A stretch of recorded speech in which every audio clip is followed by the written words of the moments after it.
lunchbox, let's talk about the modern-day adventure of flying in and out of New York. If you think the MTA subway is bad, wait till you see the airport security line. It's like they turned it into a human obstacle course just to see who can make it to the gate first. And you know what? You're gonna need to get there early. Like, really early. 2 hours used to be enough, right? But now it's 3. 3 hours before your flight, especially at JFK, and even then, you might miss your plane. How? Well, you could just get stuck in the security line of doom, where the line is longer than the average Manhattan commute, and that's saying something. And before you even go through the security check, don't get too excited, cause now they've decided that your carry-on is a luxury item. You used to bring a whole suitcase, right? Now, if it's not under the size of a lunchbox, they're gonna charge you for it. You think a backpack is free? Nah, nope, not anymore. They'll measure it like it's the last spot on the subway during rush hour. If you even dare to bring something remotely close to the size of a lunchbox, they're like, ma'am, that's going to cost you a kidney. Like, what happened to just bringing your stuff?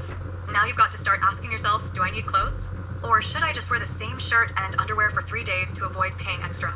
And let's talk about those ticket prices. It used to be that flying was a treat, right?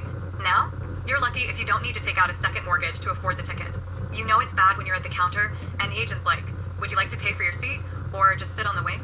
And you're thinking, I'll take the seat, thanks, but the prices have skyrocketed. You pay all this money, and what do you get? Nothing. No snacks. No free water. It's like flying into a third world experience where they only give you a tiny packet of pretzels. Yeah, pretzels. The food of champions. And if you're thirsty, don't even think about buying water at the airport. Bottled water costs more than the flight itself. At this point, the water's practically liquid gold. If you buy a bottle, you'd better be prepared to sell your firstborn child in return. But nothing beats the delays. Oh, the delays. You'll get on the plane, sit down, and they'll be like, ladies and gentlemen, we've hit a small snag. The plane has a flat tire, but we're working on it. A flat tire? On a plane? At this point, I don't even care. Just get me to my destination. But no, then they'll make an announcement like, we'll be pushing back from the gate in 45 minutes, and in the meantime, feel free to stare longingly at the sky and wonder why we ever agreed to fly in the first place. Oh, and let's talk about connecting flights, shall we? You know what really gets me?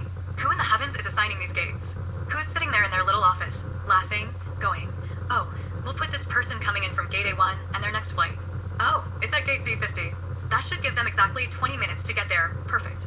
Like, how do they think this is even possible? It's not like you're strolling through the airport with your luggage on a leisurely Sunday stroll. Nah, now you're running, sprinting like you're in the final lap of the Olympics, dodging tourists, old people, kids on scooters, and people who've just discovered that their gate's at the exact opposite end of the terminal. Meanwhile, your bladder is about to explode because you've been holding it in since your first flight like some kind of dehydrated camel, and now there's not even time to go to the bathroom. Forget about a bathroom break. Forget about unloading that gallon of pee. You've got to get to gate Z50, which is the airport version of the end of the world.